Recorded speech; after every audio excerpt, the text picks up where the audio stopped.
10 years ago, my brother Marcus punched me in the face at our parents' anniversary dinner, while his wife Brittany screamed that I was trash who'd never amount to anything. Yesterday, they stood at the gates of my Malibu Oceanfront mansion with suitcases announcing they were moving in. As blood had dripped from my nose at night, Marcus had sworn I was dead to him. Now, watching them through my security cameras, I pressed the button that locked the gate and smiled. The evening had started with such promise.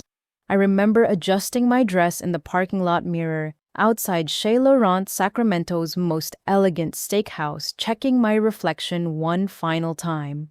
At 22, I'd saved for 3 months to buy this navy blue dress from the clearance rack at Nordstrom. It wasn't designer like what Brittany always wore, but it was the nicest thing I owned. The photo album I'd created lay on the passenger seat, wrapped in silver paper with a white satin bow. I'd spent weeks collecting and organizing 30 years of family memories, scanning old photographs at the library, since I couldn't afford my own printer writing personal captions under each image. My parents deserved something special for their pearl anniversary. Inside the restaurant, the maitre d' led me to our reserved table where my family had already gathered. My mother Patricia wore her favorite pearl necklace, while my father James looked distinguished in his charcoal suit. Marcus sat beside Brittany, both of them radiating that particular kind of success that comes from having life figured out early. "Rosa, you made it," my mother said warmly, standing to embrace me. Marcus barely glanced up from his phone. At 28, my older brother had already climbed the ladder at First National Bank to become their youngest regional manager. His wife, Brittany, a boutique owner who specialized in selling overpriced accessories to Sacramento's social climbers, examined me from head to toe with her typical calculating gaze.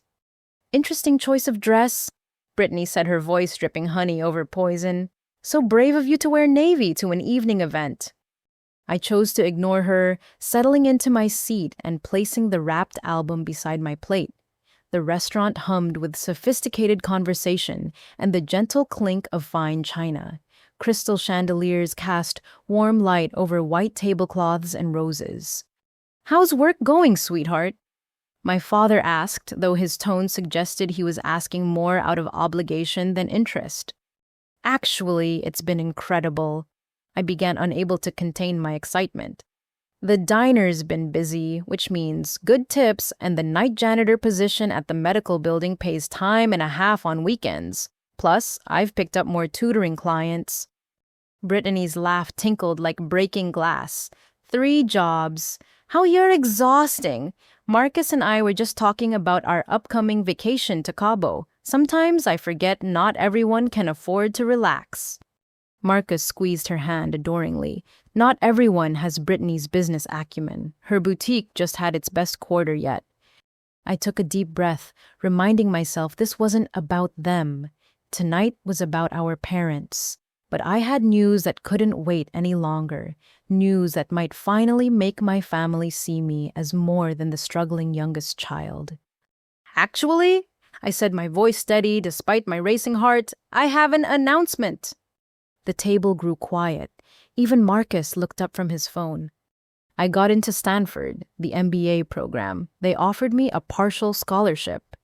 The silence stretched for 3 heartbeats. Then my mother gasped, her hands flying to her mouth. My father's eyebrows rose, but it was Brittany's reaction that changed everything. Her face contorted, going from surprise to disbelief to something uglier. "That's impossible." "It's not impossible," I said quietly. "I've been taking night classes at the community college for 2 years, maintaining a 4.0 GPA while working. My GMAT scores were in the 95th percentile." "You're lying." Brittany's voice rose, causing nearby diners to glance our way. "Stanford doesn't accept people like what?" I asked, though I knew exactly what she meant. "Like someone who serves hash browns for a living." She was standing now, her designer purse clutched in her manicured hands. "What did you do? Sleep with someone on the admissions board?" Brittany, my mother exclaimed, but her protest was weak, uncertain. No, Patricia, someone needs to say it. Brittany continued, her voice shrill. She's embarrassing this entire family with these delusions. Stanford, please. She probably got scammed by some online degree mill. I pulled the acceptance letter from my purse, my hands trembling. It's real. Look. But Brittany slapped the paper from my hand. I don't need to look at your fake documents. God, you're pathetic. Always trying to one-up everyone, always needing attention. I'm not trying to one-up anyone, I said, my voice breaking. I just wanted to share good news with my family. Your family? Brittany laughed bitterly. You want to know the truth about your precious family? They're embarrassed by you. Patricia cries to me about how her youngest daughter can't get her life together. James tells Marcus constantly about wishing you were more like your brother. I looked at my parents, waiting for them to deny it. Their silence spoke volumes. And now you want us to believe Stanford wants you. Brittany's face was red now, spittle flying as she ranted. I applied to community college 3 times. 3 times, and they rejected me every single time. But somehow, you working your pathetic little jobs got into Stanford. The confession hung in the air. Brittany's eyes widened as she realized what she'd admitted. The sophisticated, successful boutique owner had been rejected by community college. Multiple times. You applied to community college, Marcus said slowly, turning to his wife. That's not the point, Brittany shrieked. She grabbed her wine glass and before anyone could react, threw the contents in my face. The cold liquid shocked me, red wine dripping down my carefully styled hair, staining my navy dress. I sat, frozen wine burning my eyes as the restaurant erupted in gasps and whispers. Through my blurred vision, I saw Marcus stand. For one moment, I thought he might comfort me, might finally choose his sister over his wife. Instead, his fist connected with my face. The pain exploded through my nose, immediate and overwhelming. I fell backward, my chair clattering to the floor. Blood mixed with wine, creating pink droplets on the white tablecloth. Screams echoed through the restaurant as waiters rushed forward. You've always been jealous of us, Marcus spat, standing over me. Always trying to make us look bad with your victim act. Well, I'm done. You're dead to me. Dead. I don't have a sister anymore. Brittany clung to his arm, fake tears streaming down her face. She attacked me first. Everyone saw it. She's crazy. But no one had seen that because it hadn't happened. I lay on the restaurant floor, blood pouring from my nose, my beautiful dress, ruined my carefully wrapped gift forgotten on the table. The other diners stared in horror, some recording on their phones. Marcus, what have you done? My mother finally spoke, but she made no move to help me. I've done what someone should have done years ago, he replied, grabbing Brittany's hand. Come on, baby, we're leaving. They stormed out, leaving me bleeding on the floor of the fanciest restaurant in Sacramento. It was a waiter, not my parents, who helped me sit up, who brought me ice wrapped in a clean towel, who quietly asked if I wanted him to call the police. I looked at my parents still seated at their anniversary table and saw the choice they'd already made in their eyes. They would stand by their successful son, not their struggling daughter who just embarrassed them in front of Sacramento's elite. No police! I whispered through the blood and tears. I just want to go home. But I already knew I no longer had one. The emergency room at Mercy General Hospital smelled like disinfectant and despair. I sat on the paper-covered examination table holding a blood-soaked towel to my face while waiting for the X-ray results.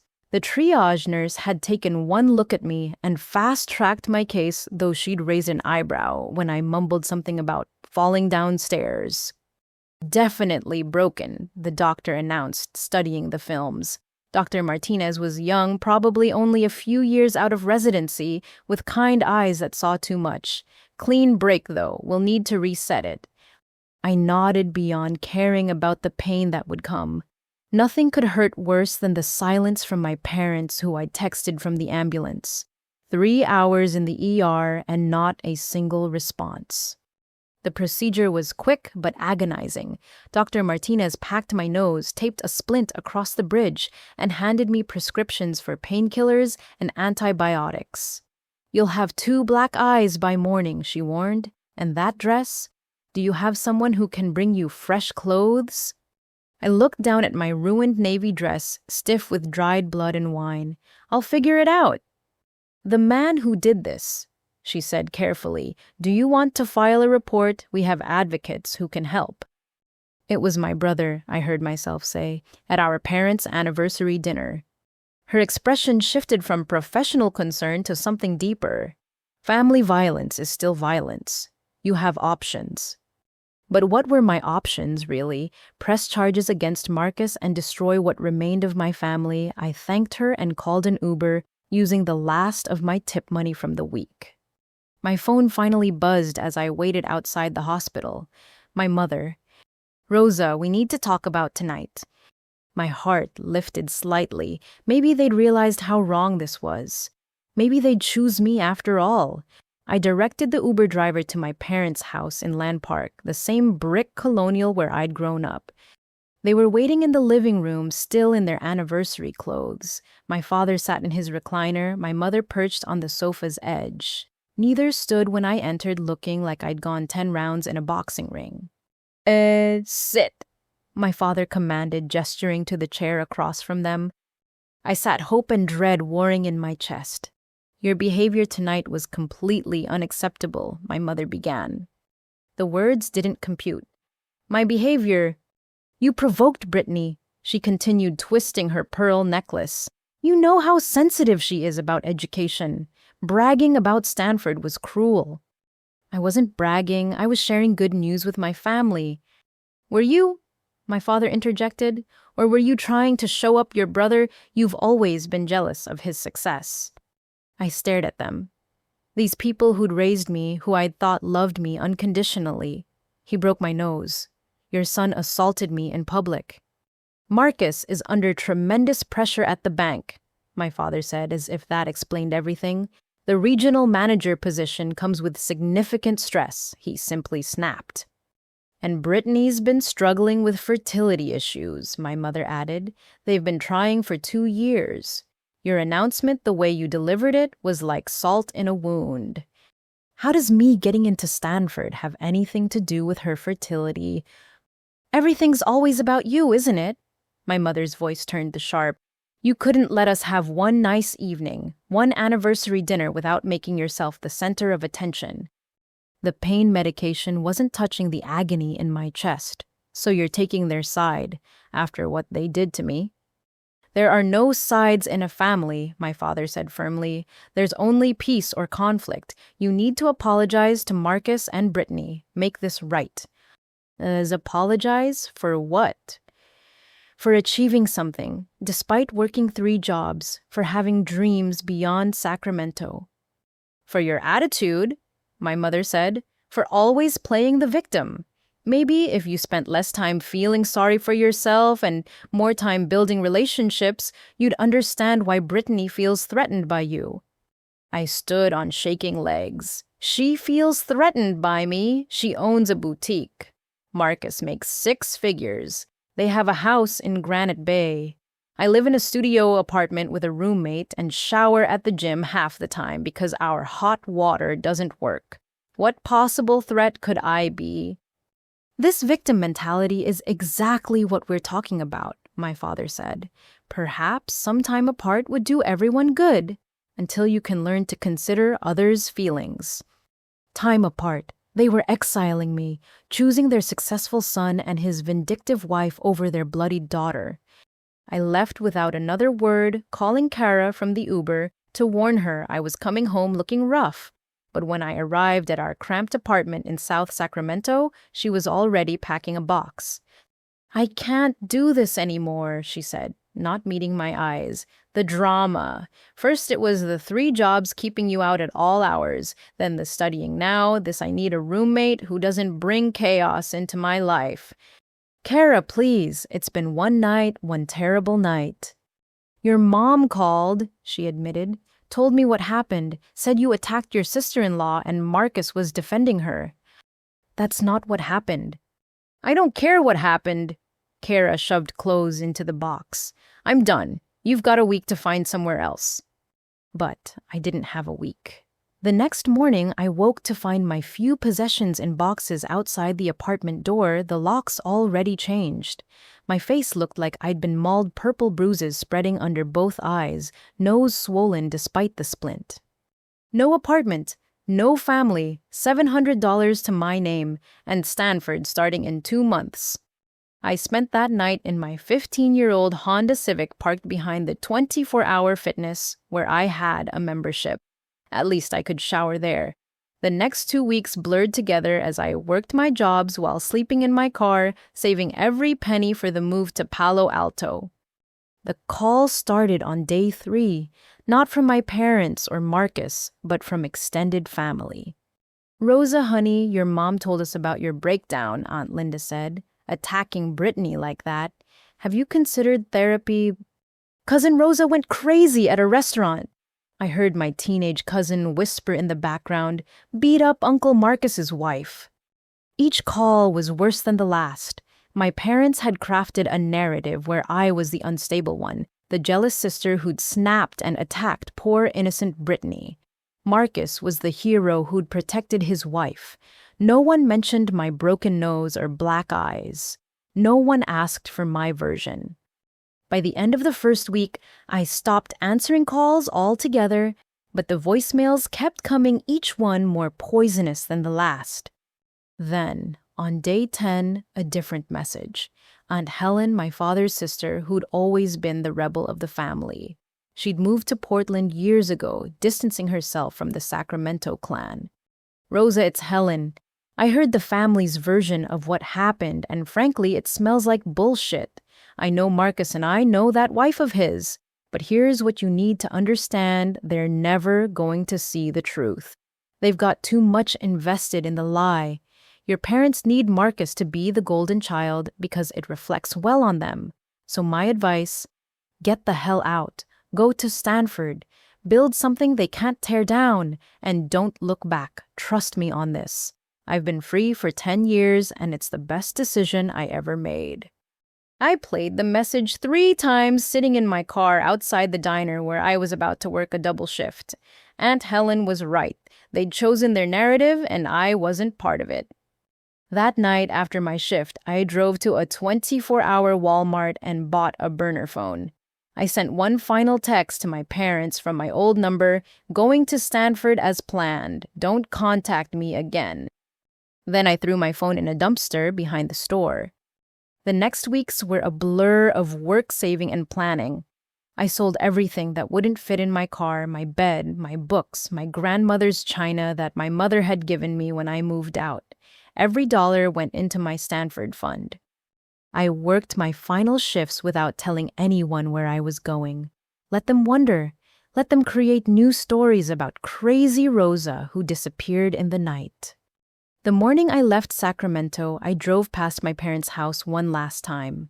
My father was watering the lawn, morning routine, as predictable as always.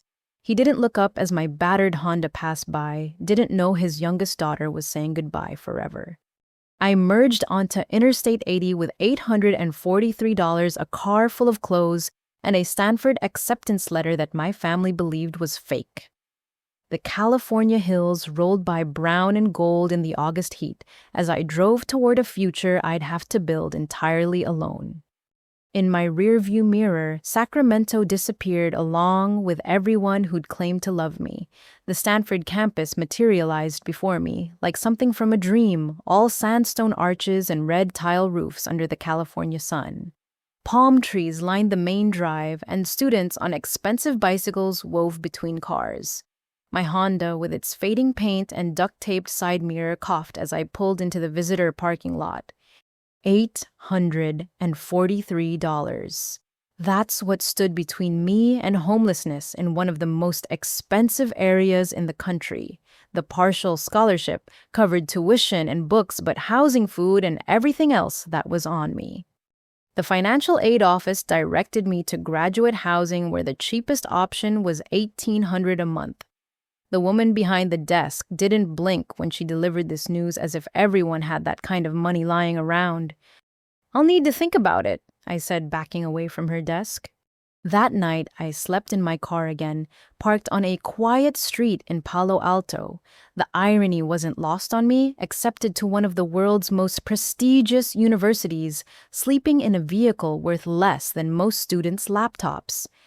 The next morning, I discovered the Marguerite Stanford's free shuttle system. It became my lifeline as I searched for alternatives. Through the graduate student forums, I found Teresa, a PhD candidate who needed help with her elderly mother in exchange for a couch to sleep on. It was 40 minutes from campus by bus, but it was free. Classes started, and I felt like an imposter from day one. My classmates discussed summer internships at Goldman Sachs and family businesses they'd inherit. They wore watches worth more than my car and debated whether to winter in Aspen or St. Moritz.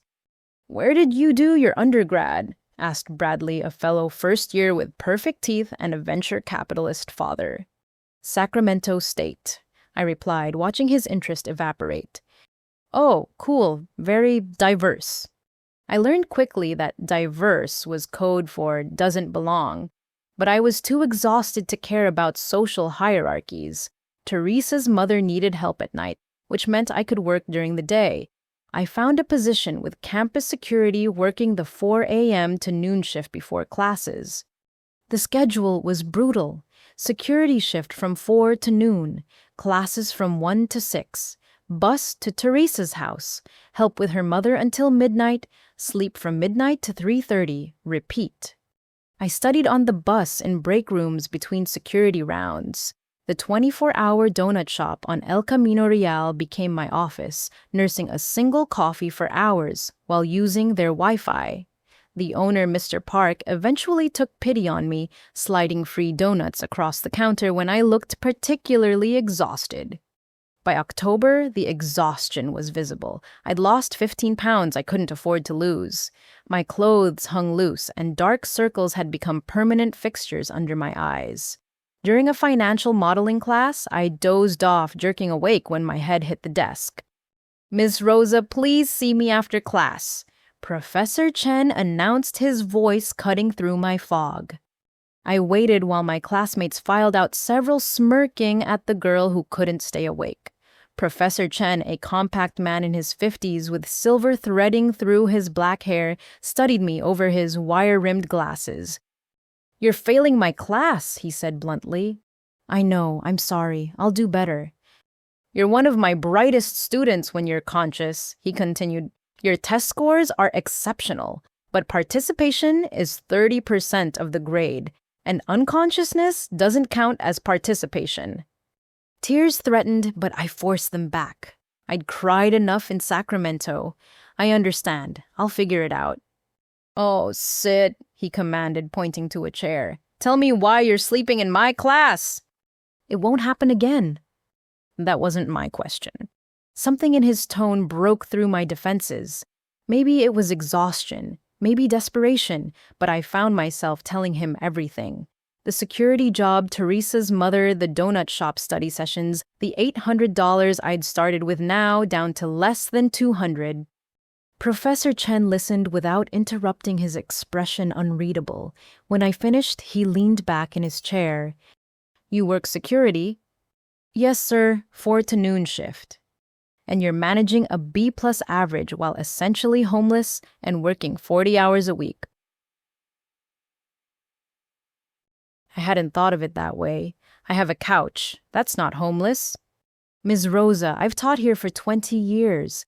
I've seen trust fund babies fail with every advantage. You're succeeding with none. That's remarkable." "Falling asleep in class isn't succeeding." "No, but it's fixable." He pulled out his phone, scrolled through contacts.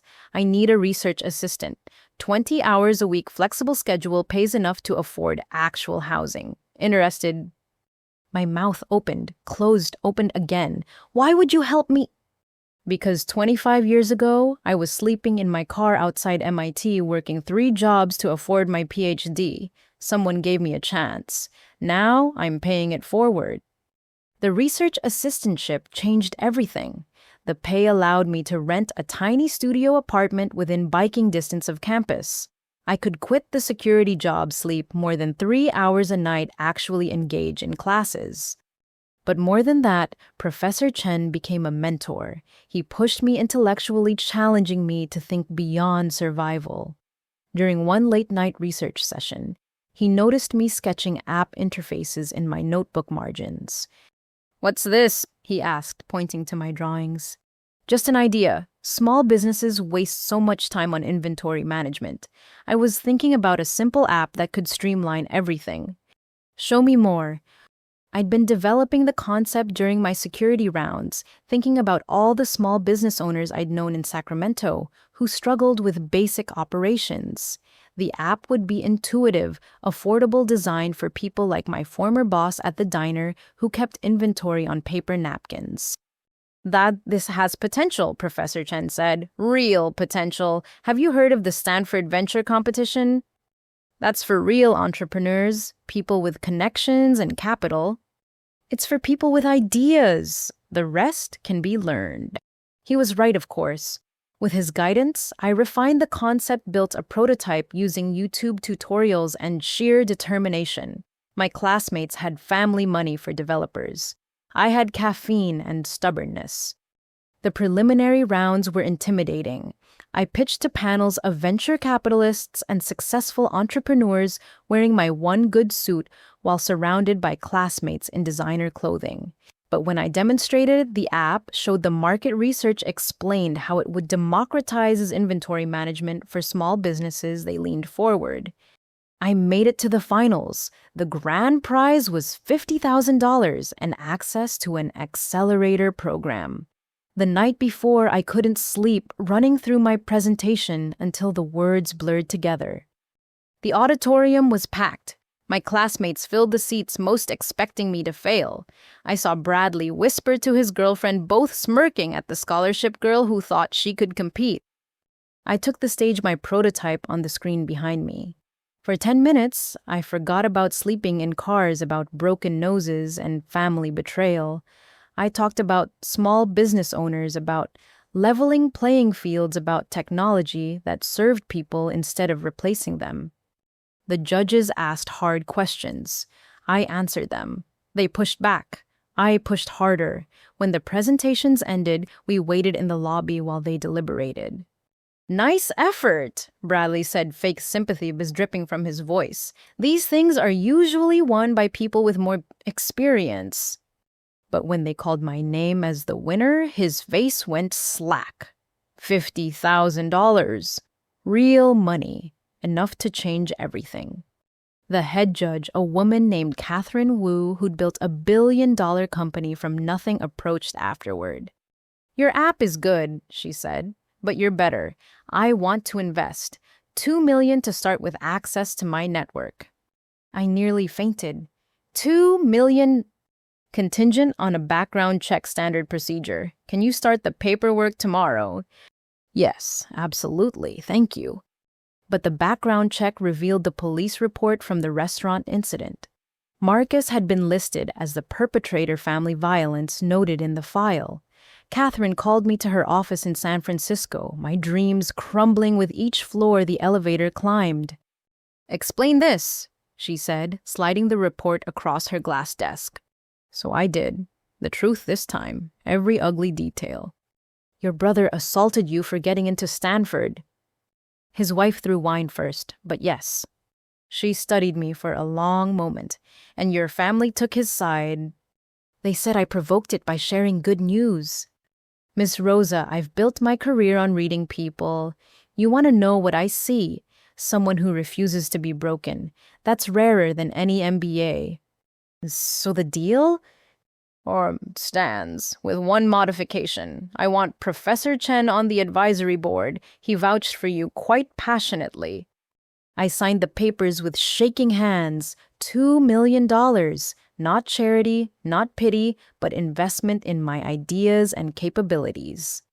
Walking out of her building into the San Francisco fog, I realized I just crossed a line my family never imagined possible. Marcus had his regional bank manager title and suburban house. I had venture capital and a future I was building myself. That night, Professor Chen took me to dinner to celebrate. Over Chinese food in a small restaurant, he raised his beer. "To paying it forward," he said. "To second chances," I countered. We clinked bottles, and I silently added, "to proving them all wrong." Simply Stock launched on January 2nd, 2016, 6 months after I dropped out of Stanford to focus on the company full-time. The office was a converted garage in East Palo Alto, complete with a leaking roof and a family of pigeons in the rafters. But it was mine, funded by Catherine Wu's investment and fueled by years of pent-up determination. The first hire was David, a developer I'd met at a hackathon who believed in the vision of democratizing business tools. The second was Maria, a sales expert who'd grown up helping her parents run a corner store. By February, we had 10 employees crammed into that garage, all of us working 18-hour days. "Rosa, you need to go home," David said one night, finding me asleep on my keyboard at 3 in the morning. "The code will still be here tomorrow." But home was a mattress in the office corner. Every dollar that didn't go to salaries or development went back into the company. I lived on instant ramen and peanut butter sandwiches, showered at the gym, and owned exactly 2 business outfits that I alternated for client meetings. The first year was brutal. We landed small clients, a bakery in Redwood City, a hardware store in San Mateo, a chain of food trucks in San Francisco. Each sale felt like a victory, but we were burning through cash faster than we were earning it.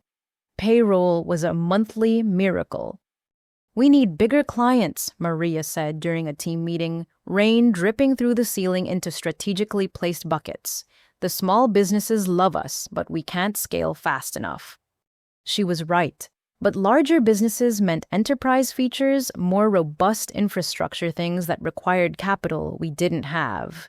I called Catherine, prepared to admit defeat and ask for bridge funding. "Revenue," she asked all business. "300,000 this year." "What burn rate?" "50,000 a month." "So you'll be dead in 4 months." "Yes." "Good. Nothing motivates like imminent death. Figure it out."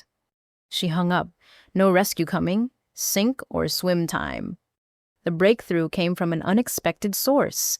Jenny, one of our developers, had been quietly building enterprise features in her spare time. She demoed them during a Friday afternoon meeting, nervous but excited. "I know we're focused on small business, but what if we could do both? Same simple interface, but scalable for bigger operations?" It was brilliant. We pivoted hard, everyone coding around the clock to integrate her work. I personally called every prospect we'd ever talked to, pitched them the new features, offered aggressive pilots. Safeway bit first, 1 store trial in Pleasanton. If it worked, they'd consider rolling out to 50 locations. The team celebrated with cheap beer and pizza, but I couldn't shake the pressure. This was make or break. I spent 3 weeks basically living in that Pleasanton store, training staff, troubleshooting issues, proving Simply Stock could handle enterprise volume while remaining user-friendly. The store manager, Robert, became an unlikely ally. "You know what I like about you," he said one evening as I helped stock shelves to understand their workflow better. "You actually care if this works for my people. The last 5 vendors just wanted to install an invoice." "I've been those people," I replied, thinking of my diner days. "Technology should make jobs easier, not harder." Safeway signed for all 50 stores. Revenue jumped to $2 million in year 2. By year 3, competitors were circling. Marcus's bank, ironically, was one of our clients, though I doubt he knew it. We had 100 employees, a real office in Redwood City, and were processing billions in inventory data annually. That's when global retail came calling. When 10 million Sogo, their corp dev leader, offered over lunch at a Michelin-starred restaurant I couldn't have afforded 2 years earlier. Cash. You walk away rich, we absorb the technology. 10 million.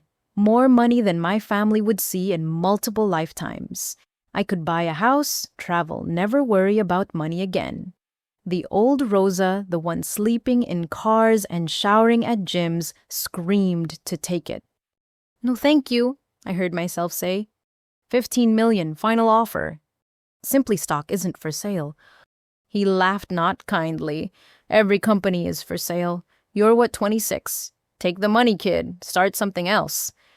But I'd learned something in that garage with the leaking roof. Building something that matters was worth more than cashing out early. Besides, I'd seen what global retail did to acquisitions. They'd gut Simply Stock, fire my team, destroy everything we'd built for small businesses. "Good luck finding another buyer when you fail," he said, standing. "The market's getting crowded." He was right about the competition, but wrong about our trajectory. His dismissal lit a fire in me. We raised a Series A, 30 million, led by Catherine's firm. I promoted David to CTO, Maria to head of sales, and hired experienced executives who believed in our mission. Year 4 was when everything changed. A contract with Target, integration with major point-of-sale systems, expansion to Canada and Mexico. Revenue hit 100 million. But success came with costs. 3 key developers, guys who'd been with us since the garage days, quit in a single week. "You've changed," one said during his exit interview. "It's all about growth now, not the product." "We can't help small businesses if we don't survive," I countered. "Survive, Rosa, we're worth $500 million. You just can't stop running from whatever you're running from." His words stung because they held truth. I was running from failure, from my family's voices in my head, saying I'd never amount to anything. Success had become my drug growth, my validation. The breaking point came during a 72-hour coding marathon. We'd promised a major client custom features with an impossible deadline. The team was exhausted, but I pushed harder. When our servers crashed at hour 60, taking down half our clients' systems, I finally snapped. "Everyone out!" I screamed at the emergency response team. "I'll fix it myself." They left, and I sat alone in the server room, staring at screens full of error messages. This was it. The failure my family had predicted. Simply Stock would crash, clients would sue, everyone would know I was the fraud Brittany had said I was. Except I wasn't 22 anymore, bleeding on a restaurant floor. I was 27, leading a company that mattered. So I did what I'd always done, got to work. 72 hours straight, fueled by energy drinks and determination. Line by line, I traced the errors, rebuilt the connections, restored service. When the team returned Monday morning, everything was running perfectly. "You could have called us back," David said quietly. "We're not just employees anymore, Rosa. We're family." Family, the word I'd avoided for 5 years. "I'm sorry," I said and meant it. "I'm still learning how to let people in." Something shifted after that. I promoted internally, creating millionaires out of people who'd believed in Simply Stock when it was just a garage startup. We instituted profit-sharing, flexible schedules, and a culture that valued life outside work. When Forbes called about a profile, I almost declined. But Maria convinced me it was good for the company. The photo shoot felt surreal. Me, Rosa, from Sacramento on the cover of a national magazine. The article ran with the headline, "From Homeless to Hundreds of Millions, the Simply Stock Story."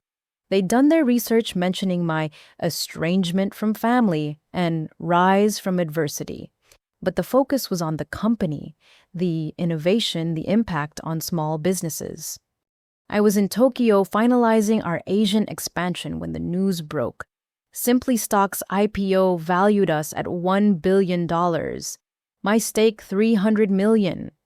That night, I sat in my hotel room looking out at the Tokyo skyline and felt empty. Not sad exactly, but hollow. I'd proven them all wrong, built something from nothing, achieved more than Marcus or Brittany could imagine. But I was alone in a foreign city with no one to call. Then my phone rang. Professor Chen. "Congratulations," he said simply. "I'm proud of you."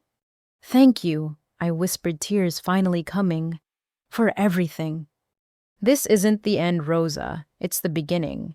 The question now is, what will you build next? I thought about that as Tokyo glittered below. At 30, I was worth more money than I could spend in multiple lifetimes. But Professor Chen was right. This wasn't about the money anymore. It never really had been. It was about building something they couldn't tear down, and I was just getting started. The real estate agent's voice floated across the marble foyer like expensive perfume. As you can see, Ms. Rosa, this estate offers unparalleled privacy and luxury. 15 million is actually under market for Malibu Oceanfront. I stood in the entrance of what could only be described as a palace 20,000 square feet of Mediterranean-inspired architecture perched on a bluff above the Pacific. Through floor-to-ceiling windows, the ocean stretched endlessly December sun, turning the water into liquid diamonds. 10 bedrooms, 12 bathrooms, a theater, wine cellar, and of course, your private beach access. She continued, heels clicking across imported Italian marble. The infinity pool appears to merge with the ocean. Previous owner was a Saudi prince who visited twice. At 32, I'd looked at dozens of properties since the IPO 2 years ago. Penthouses in New York, estates in Atherton, even a castle in Scotland that was a weird week. But standing in this Malibu mansion, something clicked. Maybe it was the way morning light would flood the master suite. Maybe it was the home gym overlooking the waves. Or maybe it was the fact that this represented everything my family said I'd never have. "I'll take it," I said. The agent blinked. "Don't you want to see the guest house, the art gallery, the—" "I'll take it. Cash. Close as fast as possible."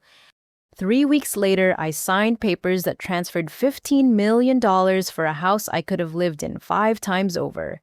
The irony wasn't lost on me. I'd spent years sleeping in a car and now owned a garage that could hold 20 vehicles.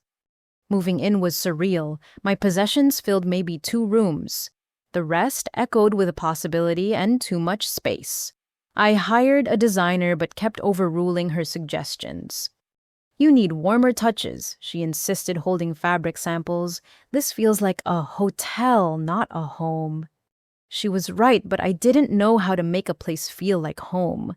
I'd been in survival mode so long, comfort felt foreign. The housewarming party was Maria's idea. "You can't live in that gorgeous place like a hermit," she said. "Invite everyone who matters. Celebrate properly." So I did. On a Saturday evening in March, 200 people filled my new home. Employees who'd become friends, mentors who'd become family fellow entrepreneurs who understood the journey. Professor Chen gave a toast that had half the room in tears, talking about potential realized and futures unlimited. Catherine Wu cornered me on the terrace as the sun set. "You know what I love about this place. That the view, the statement. Every room says, 'I made it despite you.' That's powerful. I didn't buy it to make a statement." "No, but you did buy it to fill a void. Question is what happens when you realize stuff doesn't fill voids." Before I could answer, she was swept away by another conversation. But her words lingered as I watched my guests laugh and drink champagne worth more than I used to make in a month. The party wound down after midnight. I stood alone on my private beach designer dress, dragging in the sand, listening to waves crash against the shore. All this beauty, all this success, and the only family who'd ever truly supported me was Aunt Helen, who'd sent a card from Portland. "Knew you'd prove them wrong. Don't let it make you bitter." Too late for that advice. Establishing the scholarship fund helped with the bitterness. The Rosa Foundation. Maria talked me out of calling it the Screw You Marcus Fund, provided full rides to Stanford for students from difficult family situations. The first recipient was a girl from Fresno whose parents had kicked her out for being gay. Watching her graduate felt better than any business success. "You're becoming a regular philanthropist," David teased during one of our monthly dinners. He'd started his own company with his IPO money, but we stayed close. "What's next? Naming rights to a building?" God, no. Can you imagine the Rosa Center for kids whose families suck? But philanthropy became my outlet. Food banks, women's shelters programs for young entrepreneurs. Each donation felt like building something positive from past pain. Still, curiosity nagged. What had become of the people who'd rejected me? One evening, wine drunk and alone in my massive house, I made a decision I'd sworn to avoid. I hired a private investigator. Discreet inquiries only, I told him. I want to know their current situations, nothing more. No contact, no interference. The report came back 2 weeks later. I read it on my ocean view terrace sunset, painting the sky in shades of pink and gold. Marcus had lost everything in the 2020 recession. First National Bank was acquired, thousands laid off, including regional managers. He'd bounced between smaller banks, each position lasting less than a year. Current employment loan officer at a credit union making a third of his previous salary. The house in Granite Bay went into foreclosure. Brittany left him for his former boss, a detail that made me laugh despite myself, but then she'd returned when that relationship imploded and they'd remarried in a courthouse ceremony. No fancy restaurant celebration this time. They lived in a 2-bedroom apartment in Elk Grove, drowning in credit card debt from trying to maintain their lifestyle. Brittany's boutique had closed years ago. She now worked part-time at Macy's. The irony of her selling other people's accessories wasn't lost on me. My parents' situation was worse. They'd co-signed loans for Marcus, believing their golden child would always succeed. When he defaulted, they'd lost their retirement savings. The house in Land Park was reverse mortgaged to the hilt. My father, at 70, was working as a grocery store greeter. My mother sold her jewelry, including the pearl necklace she'd worn to that anniversary dinner. I set the report down and stared at the ocean. They were struggling, all of them, while I lived in a $15 million mansion with rooms I hadn't even visited yet. The 22-year-old me would have felt vindicated. The 32-year-old me felt nothing. No, that wasn't true. I felt sad. Not for them exactly, but for the family we could have been if they'd chosen differently that night in Sacramento. My phone buzzed. A Forbes alert: Simply Stock had just acquired our biggest competitor for $2 billion. My net worth had effectively doubled overnight. The board wanted me back as CEO, but I'd moved on to investing in other founders, particularly women and others who'd been counted out. I screenshot the article and almost sent it to my parents. Look what your trash daughter accomplished. But I deleted it instead. They'd know. Sacramento was small enough that news of my success would have reached them years ago. That night, I walked through my mansion trying to see it through their eyes. The art gallery with pieces from emerging artists I supported. The wine cellar stocked with bottles worth more than their car. The theater where I hosted movie nights for local foster kids. The gym where I trained for marathons I ran to raise money for domestic violence shelters. In my office, I kept exactly one photo from my past me at Stanford graduation alone, but smiling, holding my MBA. Beside it sat newer photos, my team at Simply Stock's IPO, Professor Chen and me at a mentorship event. Mariah and me drunk on New Year's Eve, Catherine Wu presenting me with an entrepreneurship award. The investigator had included recent photos in his report. Marcus looked gray, defeated, 20 years older than his 40 years. Brittany's face had hardened into permanent dissatisfaction. My parents seemed shrunken, as if life had compressed them. I thought about reaching out, sending money anonymously, being the bigger person. But then I remembered my mother's words.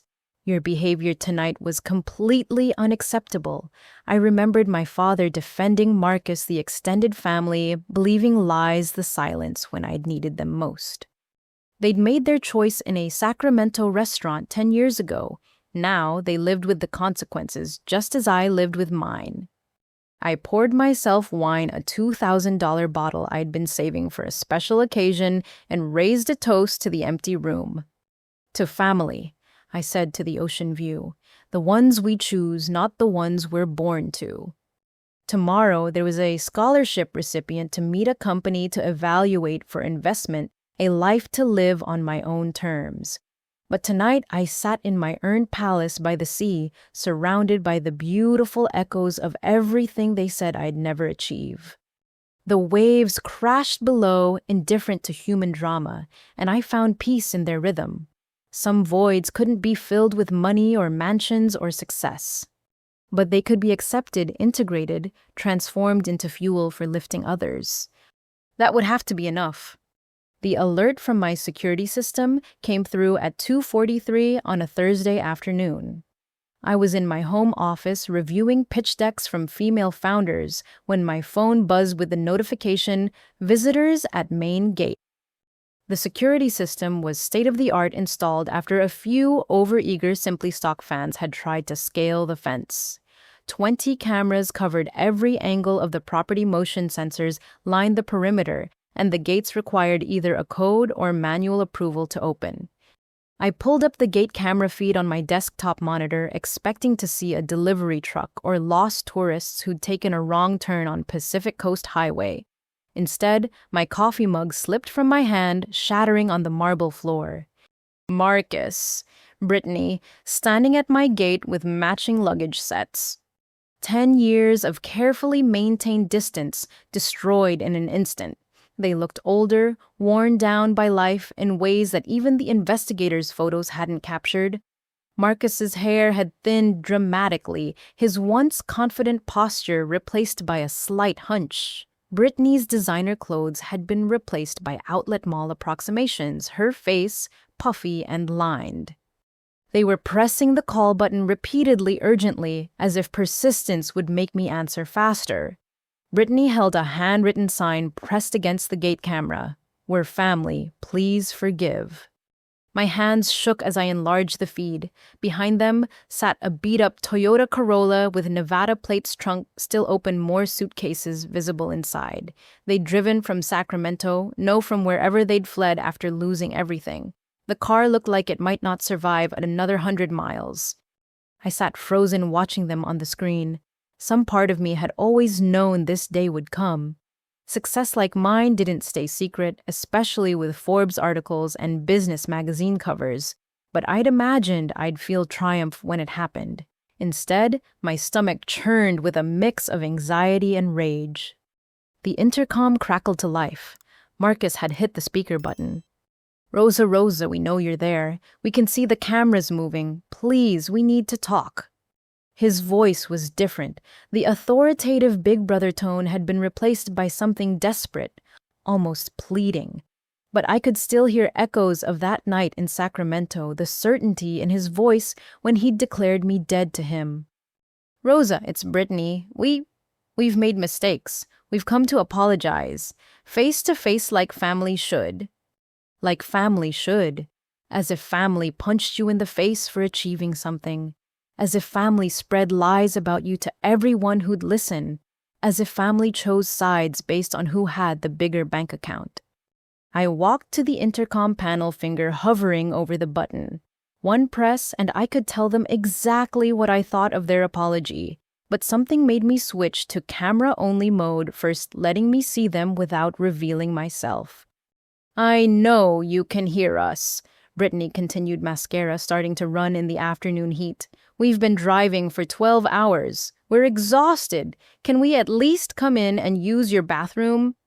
The manipulation was so transparent it almost made me laugh. Start with the grand gesture, then scale down to basic human needs. Make me feel guilty for denying them even the smallest kindness. Marcus took over, pressing closer to the camera. "Look, I know what you're thinking, but we're here to make things right. We want to apologize for that night at the restaurant. We want to explain." Explain. 10 years later, they wanted to explain.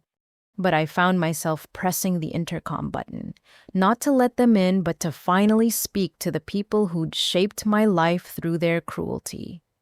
"I'm listening," I said, my voice steady despite my racing heart. Brittany practically shrieked. "Thank God, we were so worried you wouldn't—" I said, "I'm listening. That's all. Speak." They exchanged glances, suddenly uncertain, without the face-to-face confrontation they'd planned. Marcus cleared his throat. "We've had time to think about that night, about what we did. "We were wrong, Rosa. I was wrong to hit you. Brittany was wrong to say those things. We've regretted it every day since."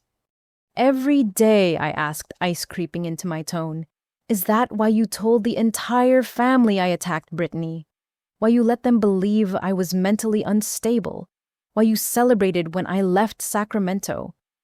"We didn't celebrate," Brittany started. "Aunt Helen told me about the family barbecue 2 weeks later, how you toasted to being free of the family embarrassment, how Marcus joked about not having to pretend to care about my little jobs anymore." Silence stretched between us. On the monitor, I watched Brittany's face cycle through emotion surprise that I knew calculation about how to spin it, finally settling on renewed tears. "People say things when they're hurt," she whispered. "You don't understand the pressure we were under. Marcus's position at the bank, my boutique, the image we had to maintain. And then you show up talking about Stanford, making you look what Brittany, like the woman who got rejected from community college, like someone who married for money instead of earning it herself." Her face flushed red, the mask slipping. For a moment, I saw the same rage that had preceded the wine in my face. But Marcus put a restraining hand on her arm. "We've grown since then," he said quickly. "We've been humbled, lost everything actually, the house, the jobs, the life we thought was so important. It taught us what really matters. Family, Rosa, family matters." "Interesting timing," I observed. "You discover family matters right after discovering I have a $15 million mansion. How convenient." "It's not about the money," Brittany protested. "Then why are you here with suitcases?" Another silence. On the monitor, I watched them scramble for an answer that wouldn't sound like what it was, a shakedown dressed up as a reconciliation. "We thought," Marcus started, then stopped. "We hoped we could stay for a while, reconnect, heal the family wounds. And yes, we're going through a tough time, but that's not why we're here." "Really? Then let me test that. I'll write you a check for $50,000 right now, enough to get you back on your feet. Find an apartment, pay off some debts, but you have to leave immediately and never contact me again. Deal?" The speed with which they exchanged panicked looks told me everything. 50,000 wasn't the score they'd come for. They'd driven 12 hours imagining much more. "Rosa, please." Brittany's voice turned wheedling. "We're not asking for charity. We're family. We should be together. That house is so big you must have empty rooms. We could help out, earn our keep. I could manage your household staff. Marcus could help with your investments." The delusion was breathtaking. She thought I'd let her manage anything after what she'd done, that I'd trust Marcus with my money. "We've already told people," Marcus added, and there it was, the threat badly disguised as information. "Our friends in Sacramento, some family members, that we were coming to stay with you, that we'd reconciled. It would be embarrassing for everyone if we had to go back and say you turned us away." "Embarrassing for who?" I asked. "For you having to admit I want nothing to do with you, or for me because you'll spin more lies about how I'm mentally unstable?" "That's not what we meant." "Yes, it is." I cut him off. "You came here thinking you could manipulate me, that I'm still that 22-year-old girl you could punch into submission, but I'm not her anymore." "We're going to the media." Brittany suddenly snarled, the mask fully off now. "Tell them how you've abandoned your family, how you live in luxury while your parents struggle, how you've let success turn you into a heartless—" "Brittany." Marcus tried to stop her, but she was on a roll. "We'll tell them everything. How you attacked me at that dinner. How you've been mentally unstable since college. How you probably stole the idea for your company from Marcus. He was in banking after all. Who's going to believe you didn't get insider information?" There it was, the real reason for their visit. Not reconciliation, but extortion wrapped in family guilt and delivered with designer luggage. "Are you recording this?" I asked calmly. "What?" "This conversation. Are you recording it? Because I am. Everything you just said is being saved to multiple servers. Defamation, extortion, threatened blackmail. My lawyers will find it fascinating." The color drained from both their faces. They hadn't expected me to be prepared. They'd imagined the same vulnerable girl they'd terrorized a decade ago. We didn't mean, Marcus stammered. Let me be very clear. I said steal in every word. I succeeded despite you, not because of you. Every dollar I earned, every achievement I unlocked happened because you taught me I could only rely on myself. In a way, I should thank you. Your cruelty forged my determination. Rosa, I'm not finished. That night at the restaurant, you didn't just punch me, you freed me. From obligations to people who'd never support me. From seeking approval that would never come. From believing family meant accepting abuse. On the monitor, Brittany was crying real tears now. Marcus stared at the camera with something like recognition dawning in his eyes. But we're still family, he said quietly. Doesn't that mean anything? It meant everything, I replied, until you decided it meant nothing. You can't unpunch someone, Marcus. You can't take back 10 years of letting me believe I was worthless. You can't show up now that I've proven otherwise and demand rewards for DNA we share. So that's it. Brittany's voice was hollow. You're just gonna leave us out here. Let us drive back to nothing. You're going to leave my property in the next 60 seconds, or I call the police. I have a restraining order drafted and ready to file. Come near me again, and I'll use it. What about Mom and Dad? Marcus played his last card. They're in the car, too proud to come to the gate, but they need help too. Your own parents, Rosa.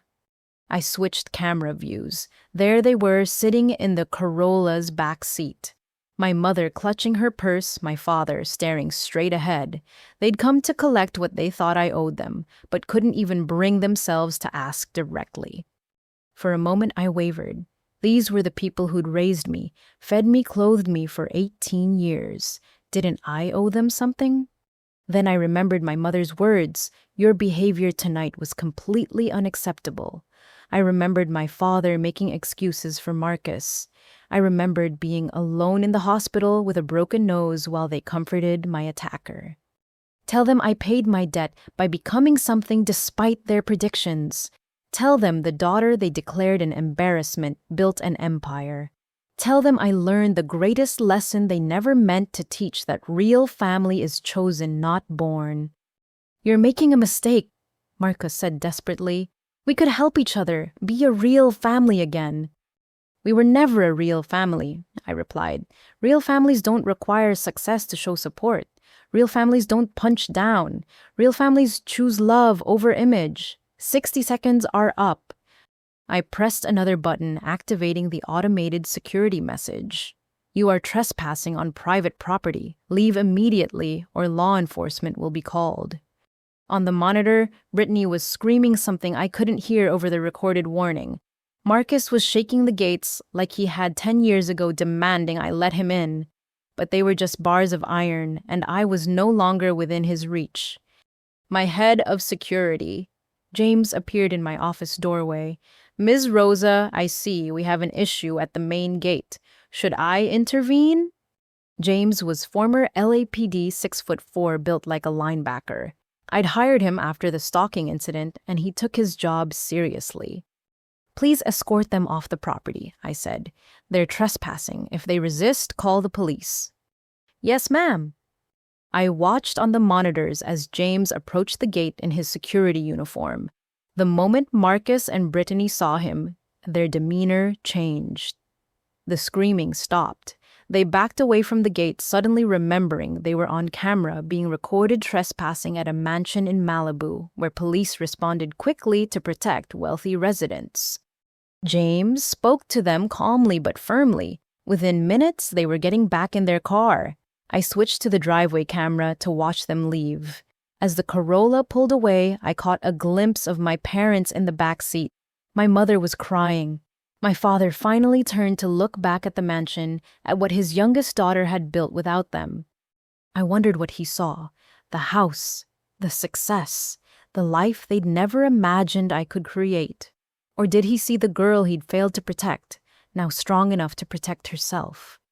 The gate automatically closed behind them. I sat in my office surrounded by the fruits of my labor and waited to feel something. Victory, sadness, relief. Instead, I felt free, truly free. They'd come for money, but left with closure for both of us. I'd finally said the words 10 years of success had been screaming, "I don't need you." James returned, knocking on my office door. "They're gone, Ms. Rosa. I've made note of the vehicle and plates in case they return." "Thank you, James." "If I may say so, ma'am, that took courage. Turning away family like that." "They turned away first," I said. "I just finally accepted it." He nodded and left me alone with my thoughts. The broken coffee mug still lay shattered on the floor, brown liquid pooling on white marble.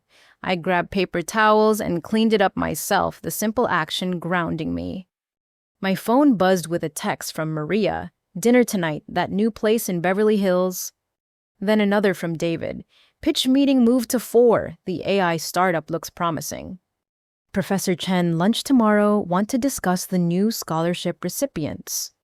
Real family, chosen family, the people who'd stood by me when I had nothing, who celebrated my success without demanding a share, who knew my worth before Forbes did. I texted them all back with confirmations, then returned to the pitch decks on my screen. There was work to do, futures to fund, people to lift up who'd been counted out like I was. Outside, the sun was beginning its descent toward the ocean, painting the sky in shades of gold and pink. Beautiful endings to difficult days, California's gift to those who'd earned their place here. The Corolla was long gone, taking with it the last ghosts of who I used to be. In its wake, I sat in my earned palace by the sea, finally understanding what Catherine Wu had asked. What happens when you realize stuff doesn't fill voids? You stop trying to fill them, you build bridges over them instead, and you help others do the same. The waves crashed below, eternal and indifferent, and I got back to work. The next morning arrived with coastal fog blanketing the ocean, soft and gray like a silk cocoon around my property. I woke at 5:30, my usual time, but lay in bed for a moment longer than normal. Yesterday's confrontation had left me feeling like I'd run an emotional marathon. My phone showed 17 missed calls, all from Marcus's number. No messages he knew better than to create more evidence. There were also 3 emails from addresses I didn't recognize, but the subject lines gave them away. "Your mother's heart is breaking. God sees all, Rosa, and you'll regret this selfishness." I deleted them unread and blocked the numbers. 10 years of peace wouldn't be undone by guilt trips sent from Gmail accounts. In my home gym, I pushed through an hour of weights and cardio, letting physical exertion clear my mind. Through the floor-to-ceiling windows, the fog began to lift, revealing the endless Pacific. This view, this moment, this life, I'd earned every piece of it. My lawyer, Patricia Kim, called while I was making breakfast. "Oh, Rosa, I've reviewed the security footage you sent.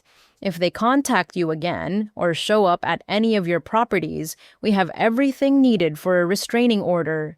The extortion threats were particularly stupid on their part." "They were desperate," I said, scrambling eggs in my chef's kitchen. "Desperate people rarely think clearly. Their desperation isn't your problem. I've also put alerts on your name with our media monitoring service. If they try to go public with any stories, we'll know immediately." "Thanks, Patricia." "Rosa, you did the right thing. I've seen too many successful clients get drained by toxic families. Boundaries aren't cruel, they're necessary." After breakfast, I retreated to my office to handle the morning's business, but concentration eluded me. I kept seeing my parents in that back seat, too proud to approach the gate themselves, but not too proud to let their children beg for them. My phone rang. Catherine Wu. "Heard you had some excitement yesterday," she said without preamble. "James gave my security team a heads up, professional courtesy." Word travels fast. Only for people I care about. "You okay?"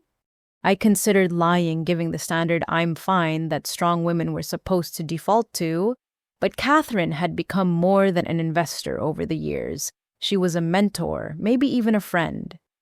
I thought I'd feel vindicated, I admitted, sending them away after what they did. Instead, I just feel empty.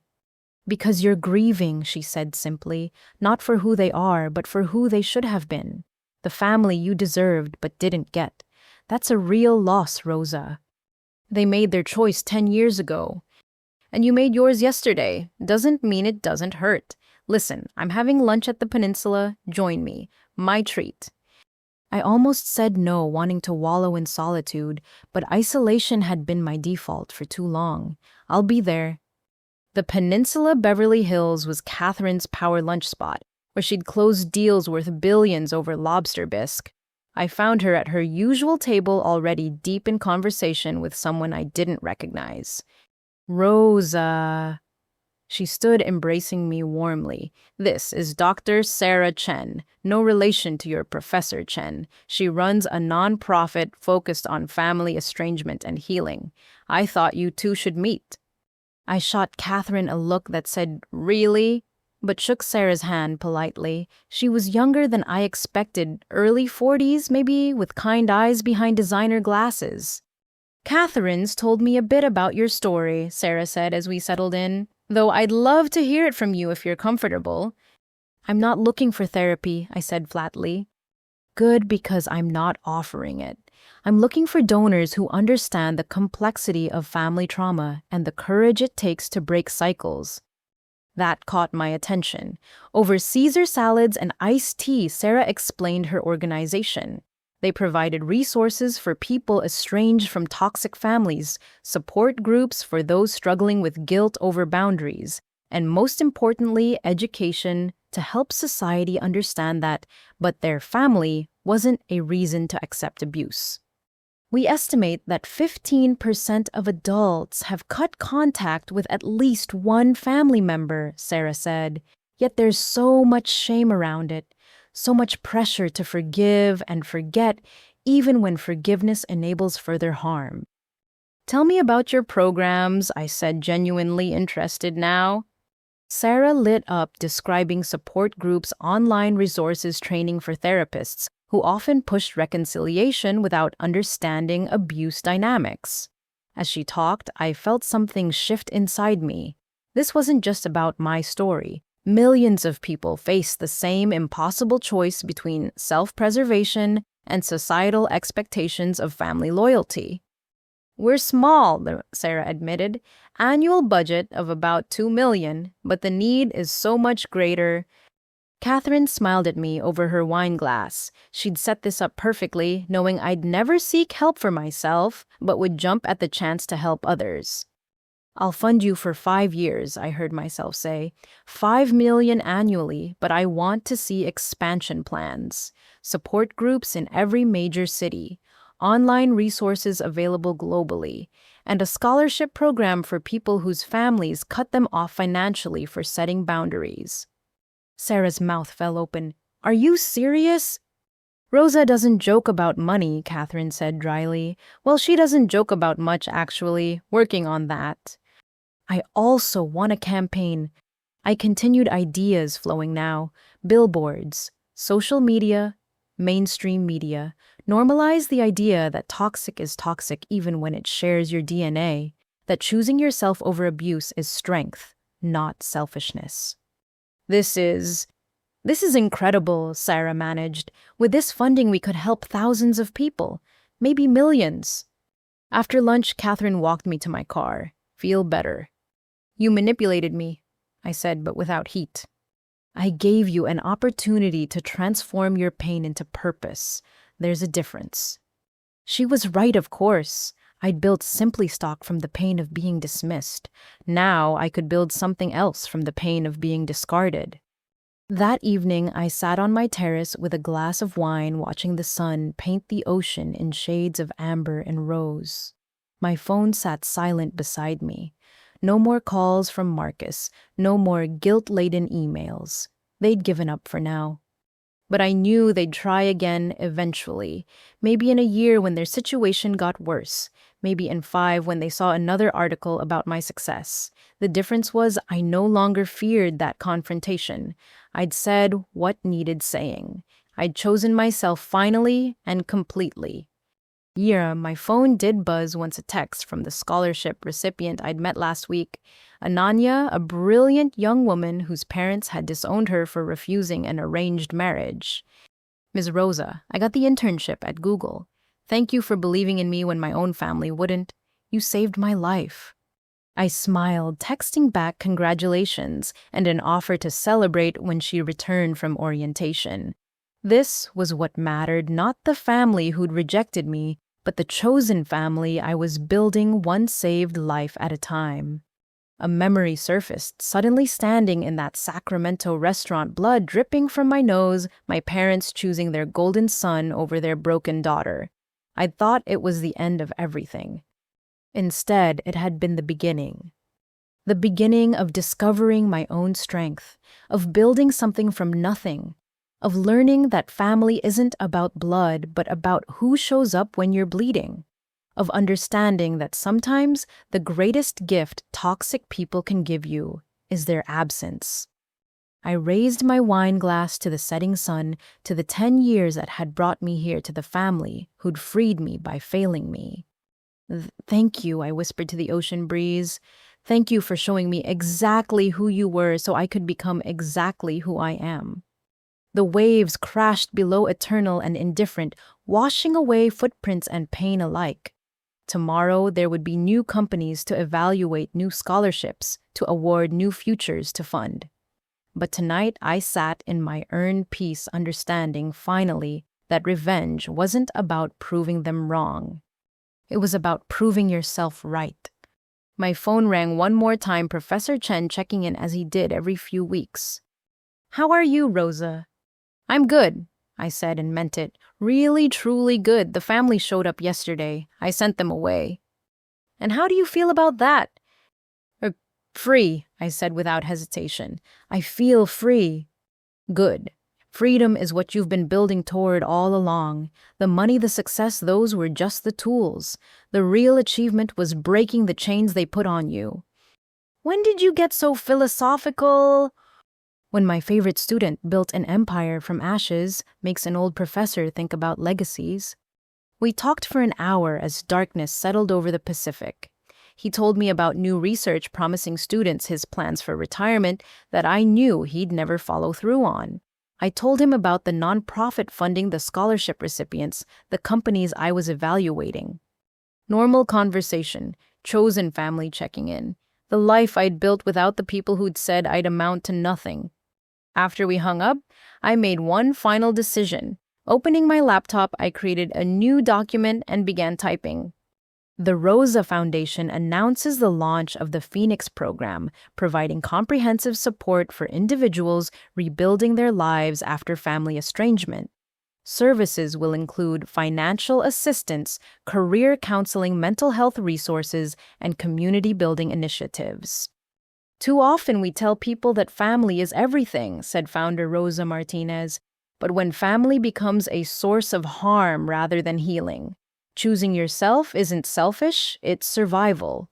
This program exists for everyone who's been told they're nothing without their family. You're not nothing, you're everything waiting to unfold.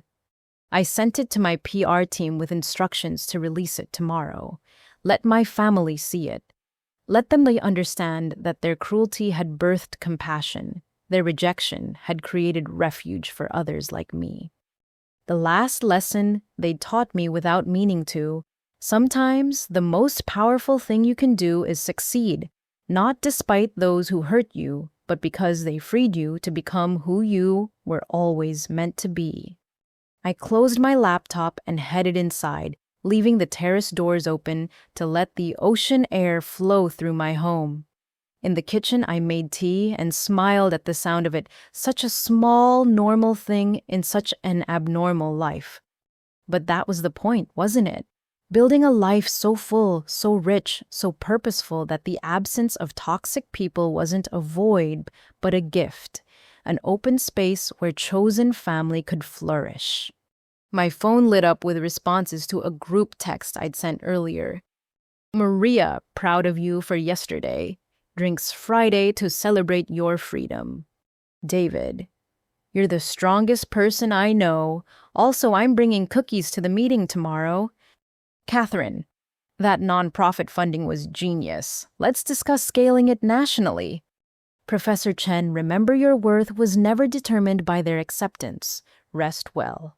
Real family, the kind that multiplied your joy and divided your sorrow, the kind that showed up not for what you could give them, but for who you were. I headed to bed, stopping in my office to look at that single photo from Stanford graduation. The girl in that picture had no idea what was coming, the struggles, the triumphs, the empire she'd built from determination and spite transformed into purpose. But maybe that was the point. We never know how strong we are until strength is the only option. We never know who our real family is until blood proves itself meaningless. We never know what we can build until someone tells us we're nothing. Thank you, Marcus, I said to the photo. Thank you for punching me toward my destiny. I turned off the lights and climbed the stairs to my bedroom where ocean waves would sing me to sleep. Tomorrow would bring new challenges, new opportunities, new chances to lift others up. But tonight, I was enough. I had enough. I'd done enough. And for a girl who'd been told she was trash, that was everything. To everyone listening who's ever been told you're not enough by people who should have loved you unconditionally, you are enough. You've always been enough. Sometimes it takes building an empire to realize it. But the truth was, they're all along waiting for you to discover it. What boundaries have you had to set with family to protect your peace? How did you find the strength to choose yourself when everyone said you were wrong? I'd love to hear your stories in the comments below. If this story resonated with you, please like and subscribe to hear more about turning pain into purpose. Share this with someone who needs to hear that chosen family is real family and that success is the best response to those who counted you out. Thank you for listening to my journey. Remember, you don't owe anyone access to the life you've built after they broke you. Your peace is worth more than their approval. Until next time, keep building your empire, whatever that looks like for you. You've got this.